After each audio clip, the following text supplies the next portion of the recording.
Sleepy Sheepy here. Today we're going to be looking at a level 125 dexterity build running the Twinblades. So I'll be using this both with the two-handed moveset and the dual-wield moveset.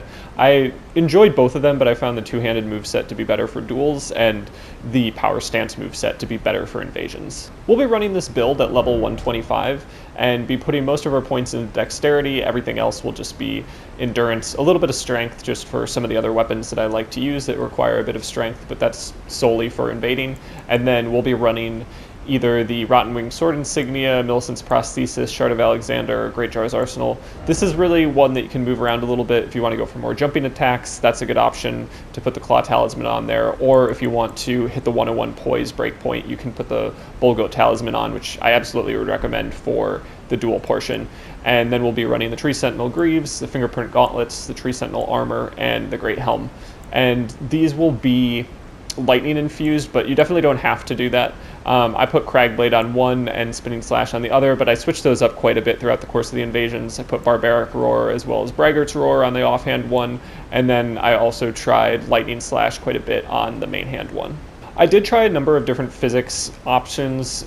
The Lightning Shroud and Cracked here I think is a great one just if you're going to be running the pure lightning infusion, but if you're not going to be doing that, if you're going to be going for Keen or something, the Thorny Cracked here would also be a great option, but the buff stacking available with this type of setup is pretty strong regardless of which tier you choose. And speaking of buff stacking, if we take a look at the AR for these, they're at 336, then we can go ahead and drink our Physic, and we can go ahead and apply just some of the multiple hit bonuses that we get. And taking a look, we do get over 1,000 at least periodically, so the AR boost is pretty substantial when you have something like the Thorny Cracked here, as well as Millicent's Prosthesis and the Rotten Wing Sword Insignia. So just keeping that in mind I think is important. If you are landing even just phantom hits, it's going to contribute positively towards that AR boost, and you can end up with power stance weapons that have over 1,000 AR. That pretty much covers everything that I wanted to say about the build. If you wouldn't mind considering subscribing, I'd definitely appreciate it. But let's go ahead and jump into the invasions as well as the arena content. Alright, so jumping into our first invasion, we have a group of 2 outside the Volcano Manor area, and we're just kind of playing this a little bit slow. We don't want to rush things. We want to figure out what their playstyle is and potentially deliver some chip damage in the process. So I find the playstyle for the Twinblades is very much like similar to the power stance straight swords, where you wait for a good opportunity to strike and then try to deliver as much burst damage as possible. And honestly, that playstyle can be applied to most of Elden Ring as an invader, but with something like a curved greatsword or something, you have the ability to kind of chip away a little bit more gradually because you're going to be poise breaking every time. With the twin blade, you're not going to be poise breaking every time. And much to my surprise, as I'm setting up with my great bow, I do find out there's another player in this world. So I said it was a 2v1, it was absolutely not, but that person like totally jump scared me. So we do have a moment to kind of retreat and then swap over to the Stormhawk axe and just go for a quick turn and burn as the players all come in through the doorway. And that actually does take this 3v1 and turn it into the 2v1 that I originally thought I had. So I go back to kind of the original plan that I had in this area, which is a nice long hallway, and it allows me to kind of keep them at bay with the great bow, assuming that nobody shows up behind me again. So that was kind of a problem when that mage popped up, but now we're in a good spot to just, you know, put some chip damage on both players, prohibit them from casting some spells, which is always nice. And here we get kind of a weird lock-on moment, but a blue then does pop up right behind me. So, you know, nothing was really broken the first time, so we don't really have anything to fix with our playstyle. So again, we just kind of let everybody run through the doorway, chase after me, and go for the Stormhawk axe. So this isn't a showcase for the Stormhawk axe, so from this point on, at least with this invasion, I'll actually be using the Twin Blade, but for those moments, it really just made sense to do that. Here, I was really happy to be able to deliver Lightning Slash and actually get the damage, and I think a moment like that is really ideal for that particular Ash of War. If you can have people that are going to be mid-jump animation, you can cover their landing spot with the Lightning Slash Ash of War, you'll likely actually deliver the hit with it, even though the hitbox is pretty small, but the damage is pretty significant. So anytime you do land a Lightning Slash and it's not just used as kind of a weapon buff, that's going to be really nice and actually feel pretty good when using this particular weapon. So I'm not sure what happened to the Phantom, but they don't really seem like they're interested in helping out their host, and that leaves us enough time to just deliver the last bit of damage. Here we go for a little bit of aggression. They kind of get me to back off with a couple CGS swings, and I go ahead and just kind of end that invasion with 3 down and 1 to go, but we got the host, so not a problem there. And here we have another 3v1, and this one involves a couple players in a very tight space. I use Spinning Slash, and honestly, that would probably be my recommendation. It's a great option for your main hand one, and I found that getting a little bit of hyper armor and doing significant poise damage very quickly was extremely useful for the Twin Blade, and it took me much longer than I would like to admit to figure out that Spinning Slash was actually one of the best options for it. But Lightning Slash was not bad. And then we can also see how quickly that first player fell in this invasion, just because that jumping attack does so much damage. So especially if you have the Claw Talisman on hand, or if you have something like the Shard of Alexander to deliver damage through Spinning Slash, you're going to be in a good spot. And then there we're able to just kind of corner that last Phantom, and we're in a great spot to handle the one-on-one with the host. And this does end pretty quickly too. We do get that burst damage. The jumping heavy was a move that I was surprised about how much I liked. I found that the jumping heavy was actually pretty solid, and there we go for just kind of a quick turnaround and then reface our opponent, and I think it kind of threw off what they were expecting me to do, and just little things like that within your movement, it's going to be very useful for confusing your opponent about what your intentions are and potentially turning a neutral situation into a moment of aggression. And this is a 2v1 here where I had kind of a hard time getting a one-on-one with the Phantom, which is really what I wanted, especially because they started Swift Glintstone sharding me, and just having those little like pellets of magic come my way and chip me so significantly. That always gets me maybe a little bit more aggressive, and honestly that can be a powerful trait to have against your opponent, is to force them to be a little bit too aggressive. But in this case I did have the option to use Spinning Slash, and it worked out in my favor to get that last bit of chip damage I needed against the mage, and now it's just a one-on-one with the host. They're definitely going for a lot of FP consumption with their attacks, and kind of getting them on the back foot, getting them in a spot where they might need to use flasks and I can deliver damage is going to be great, but what's even better is if I can chase them into a giant hole and they can fall down to their death. So that worked out quite well. This next one is one where I actually needed to take a second and just think about my approach, because this is just like a classic, you're going to be thrown off the edge of the stairs if you don't approach it correctly. So first thing that I recommend is putting perfume on. So if you have uplifting aromatic, then that's going to be a great option so that you can at least tank one hit. And then having something with Endure is going to be extremely helpful as well. So later on in the showcase, I will be using a Twin Blade with Endure, but here I only had it on a Misericord. So I put on the uplifting aromatic and then run up the stairs, see my opponent use Endure immediately, and there you can see they tried to knock me off. And once they're back to neutral, they almost knocked me off with Placidusac's Ruin, and I use Endure again, and now I'm in a great spot to pressure them a bit. And at this point, I took my Twin Blade out, which meant I wasn't able to use Endure, and I didn't know where they went. I wasn't expecting them to be in that little corner of the roof, and so they were able to use Placidusac's Ruin again, and this time knock me off to the ground, but the height wasn't so much that I fell to my death, and I could begin, facing this player that's kind of going for a gimmick, more on my terms, which is exactly what I was looking for. So really, I included this invasion just because it's really important to have a plan when you're going into a situation where you know kind of what to expect, but not exactly. But just being able to use Endure is extremely helpful. And that was kind of on my mind because of a recent tournament where everybody played on a really long bridge, and having a tournament on a bridge where gravity is such an issue, a bunch of players used Endure, and it was extremely useful. So eventually we do get Placidusac's Ruin again, and this time there's nowhere to knock me off to. I just land on the ground, get back up on my feet, and deliver the final blows while they're in that extremely long animation.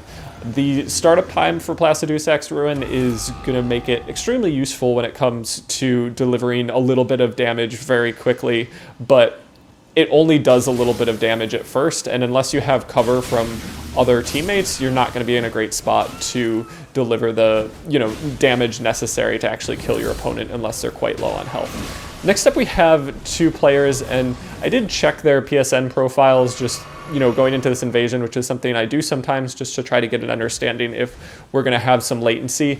And these players were playing in Japan, which is essentially on the opposite side of the globe from me, which means, the signals between our PlayStations are going to be quite a bit slower than if they were, my neighbor or something. So I knew going into this that latency was going to be a bit of an issue, and we do see how that comes into play with just some of the phantom hits that I'm getting, and it's a little bit skippy. So I thought Endure would be a good option to use here. That way I can just see them coming in with their hits and just tank those and at least deliver the burst damage that I need. And here I do get a nice read on a turn and burn that they were going for and kind of get the jump on them literally with that jumping L1 and do come out with the W against that player. And then here we get quite a bit of burst damage on the host and just begin pressuring them. They're really on the back foot where they feel like they need to Bloodhound step away and heal. Unfortunately, we weren't able to catch up with them, so they are back to full health and things are a little bit more neutral than they were before. But here we're able to use Endure, and even though we're low health, we take away about half of theirs. So a beneficial trade in that moment, and we do have enough FP to use either Braggart's Roar if we want to again, or go for Endure a couple more times just when they're aggressive. So here we do put Braggart's Roar back in the mix, and one thing I like about Braggart's Roar is that it increases the rate at which your stamina replenishes. So for a very stamina intensive setup like Power Stance Twinblades, it's really nice to have faster stamina regeneration, and Braggart's Roar is one good way to do that without using a talisman slot, that is. And it's also nice because you can just have it in your offhand and you have a buffed weapon in your offhand. You're not really going to be going for that Ash of War. So this next invasion, I don't know if you saw that, but I guess my spidey senses were tingling or something. I saw the corner of a twin blade off to my right. And so what I did was I took this time to buff and then went for a turn and burn on that player that I knew was hiding in the corner, but I didn't want to let them know that I knew that they were there too soon. I wanted to make sure I got all my buffs off before I, kind of went for that jumping attack. So I was really happy about that. Sometimes if you fall into a new area and you see somebody that's kind of baiting you, it's really important to just keep an eye out in your general surroundings for any hint that somebody might surprise you. And a host standing still in the middle of an open area can be a dead giveaway that there's a surprise waiting for you. So me being able to see just a little bit of Twin Blade there was enough for me to know that I shouldn't actually be running at the host. I should, play this a little bit more patiently and see if I can actually be the one to surprise. So that wasn't too difficult of an invasion. We were able to deliver quite a lot of burst damage and then just take care of both the Phantom and the host, but it was a good moment for just kind of being aware of my surroundings and taking down a player that was definitely trying to get the drop on me. So this next invasion, we have quite a lot of players that come into the world, but we have some PvE that's being a nuisance. Those little cart things can absolutely get in the way of other players, and I find them kind of fun to play around. They're just kind of obnoxious and can be interesting if they run over a blue or something. So at this point, I got raided on Twitch by about 30 people, which is quite a large raid for my standards. And that totally threw me for a loop. I was looking at chat and not really paying attention to everything in the world and had no idea what happened to the host. So I could see that they weren't on my map, and I was just kind of looking around, and then I saw that incantation that was delivered and hoped it was the host, but it was actually a blue coming into the world. And again, they do need to deal with that giant cart thing that's running around. It manages to hit them once, and then there I'm actually able to land Lightning Slash. So kind of just a moment where that player was in recovery frames from getting run over by the cart, and I thought it would be a good time to both buff my weapon and potentially land Lightning Slash, and it worked out in my favor. So a nice moment there where that Ash of War is actually useful just beyond the fact that it's a weapon buff. And now we do have another Twin Blade coming in, but this player has, noticeably less poise than I do. And I think that's really important to understand, that if you're going to be running something with low poise damage, you want to not get poise broken in, you know, the attempts to land those hits, because the sooner you get poise broken, the sooner you're, you know, prohibited from completing your attack animation. And with something like the Twin Blade, which has pretty long startup frames for the final attack, which usually delivers the most damage, like, you get a lot of pre-hits that come out early, but you don't get that final damaging blow until a little bit later for most of your attacks. So you need high poise to be able to tank incoming stuff so you can really land that stuff. And now with all these new raiders in the mix, I wanted to go for like a weapon swap parry, and I did get the parry successfully, but then just like totally spaced in the moment and did not get the weapon swap. So, you know, just a little bit of nerves. And I think that almost can kind of simulate what happens in a tournament. Like, if you know a lot of people are watching you, you know that things are high stakes, you can botch things that you've practiced 100 times and, you know, regularly get. So I make an adjustment here. I think, you know, going back to the Twin Blade is absolutely the call. Going for another parry is unnecessary at this point. And here we're able to land multiple running heavy attacks that do enough damage to take care of the host. So quite a number of players in that world. Very poor coordination between all of them, but it was just a nice way to, you know, kind of take care of one by one and deliver some kind of tricky Ashes of War to pull off, and ultimately land a nice finish against a Moonveil host. So this is just a 1v1. We have a rune-arced, white-masked, cross-naginata seppuku player, which, you know, it's always kind of fun to have a player like that, and then, you know, an off-meta build like a two-handed Twin Blade, and just see if you're able to outskill them in some capacity. And despite their Bloodhound step and their blood loss buildup they're going for, I'm still able to get them to heal first, which is great. That gives me a moment to get rid of the blood loss buildup. And at the beginning of this invasion, you did see me swap my talisman, and that allows me to have a higher blood loss meter. So increasing robustness is definitely going to be a helpful thing to do when you're facing cross Naginatas. And what I'm just trying to do is definitely land more jumping attacks. The L1 that comes with cross Naginatas definitely leave you susceptible to a jumping attack. And then I'm also hoping that I can get some of the AR boosts that come with my successive attack talismans. Moving on to our next invasion, we're going to have a 3v1, and this group was a little bit difficult. I definitely want to bait them towards me and also punish some of the attempts to use Thunderbolt, so I'm just kind of shooting arrows their way. And I'm not sure where everybody else went, but I knew that there were two other players in the world. So one was over there and sending some of the Taker's Flame, and then the other one was just not in the picture, but I believe they were actually off to the left, trying to kind of come around. So that can be one thing that happens when you're using the Great Bow, is you get a little bit of tunnel vision, and there we do see the other player kind of catch up to me and kind of flank me. So it's important to not get caught off guard. So I do have enough time to back off, drink my physic, and then begin just kind of getting out of their range a little bit, and then maybe buffing my weapons if I can. So I do manage to land Lightning Slash again, so a little bit of a surprise there, but I'm not able to complete the chase down. The player here does manage to just heal up enough so that my jumping attack is too little too late, essentially, and I do need to back off again. I've lost some Estus in the process, and I'm getting hit with Taker's Flame and Reduvia's Bloodblade, so not ideal. We definitely need some help in this situation. If I just kind of stand out in the open, I'll get chipped from a number of different projectile type things. So just kind of panic rolling a little bit over into the PvE, I managed to break up the fight a little bit and get some time alone with this Phantom that was sending the Reduvia Bloodblades my way, and hit them twice with the running heavy, and then do a quick weapon swap over to a thrusting sword, which is going to be slightly easier to achieve a chase down with. So being able to land that just final hit with a thrusting sword, I think, is beneficial, and it also has Bloodhound Step on it, which means that if projectiles are coming my way from behind, I'll have a little bit of extra iframes and may be able to more successfully chase down an opponent with that particular weapon than with the Twin Blade. The running light attack on the one-handed moveset is actually pretty strong for chasing down an opponent. There aren't any kind of like wind-up attacks or like pre-attacks, so it comes out pretty quick, and once I'm able to take down that second phantom, I can begin the chase down on the host.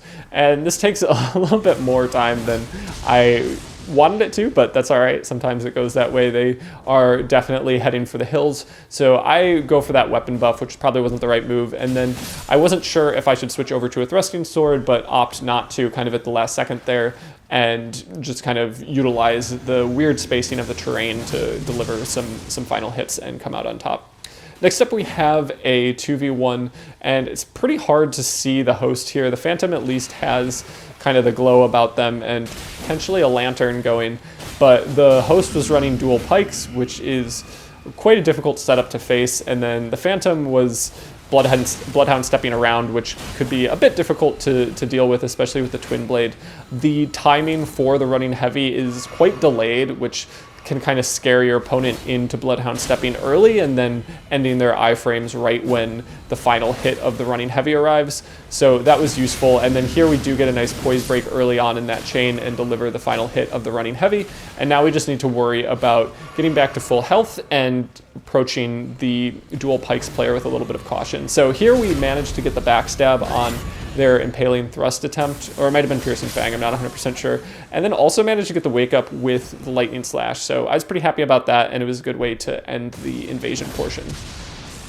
Moving on to the duel section of the showcase, we're going to be playing a number of players with either great swords or curved great swords, and this first duel was a little bit of a comeback story. So we have a player using Ordovis's greatsword, and that's going to be a difficult weapon to face using the Twin Blade.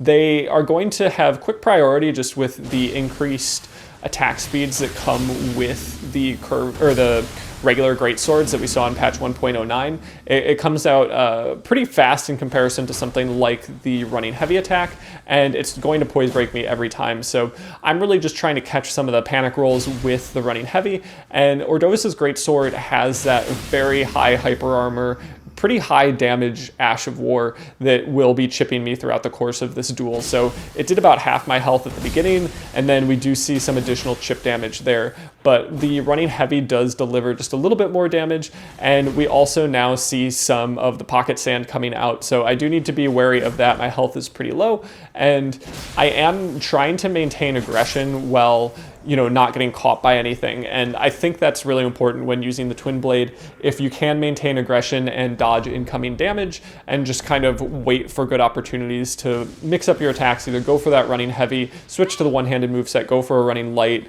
potentially grab a jumping L1 with the power stance moveset, you're going to be able to deliver a lot of damage, but it does require you to dodge quite a bit in the kind of interim time. So next up we have a player with dual scythes, and this player is somebody I faced, I think, a couple times in the arena, and it definitely didn't always go my way. They had some good mix-ups with both the crouch attack and the jumping attack on the dual scythes, and that can do quite a bit of damage. So I'm really trying to play a little bit more carefully here, not get too aggressive, and just really be aware of the different timings with their attacks. The scythes have kind of an interesting setup where the crouching and jumping attacks come out very fast, and then you have very long delays between the first and second sweep of the running attack with the scythes, because one comes out and then the next one comes out. So there's that crouching attack and jumping attack, just kind of that both scythes come down simultaneously. And here I'm actually able to land a lightning slash attack to come out on top for that duel. So, lightning slash, I managed to incorporate it much more than I thought I would, and being able to use it outside the context of just a follow-up to a crouch poke with a Zweihander or something is pretty nice. So here we're definitely on the back foot against this kind of guts cops play, but we can really take a moment to appreciate how much damage a riposte can do if you've got your weapon buffed with lightning. So obviously Misericord with a lightning infusion is kind of the go-to for decks, but having the AR boost with lightning slash and landing a riposte with the Twin Blade is still quite strong. It did over 12,000 damage, or 1,200 damage, so just a nice moment there. And next up we have a player running a KGS, or Knight's Greatsword, and we definitely do need to be careful. It's going to be hard to maintain priority with our particular weapon. If we get hit, we need to really avoid the incoming swings. And then they also have Catch Flame. So Catch Flame was actually really nice that they used that there rather than a KGS swing, because it meant that I could kind of stand there and just keep swinging. And when you let a Twin Blade player, hit that R1 or L1 button multiple times in a row, you're going to be on the receiving end of quite a bit of damage. So there's a great moment there where we were able to actually deliver quite a few hits. And here we have a Wolverine cosplay. I mostly included it in the showcase because I thought the cosplay was pretty funny and just kind of cool.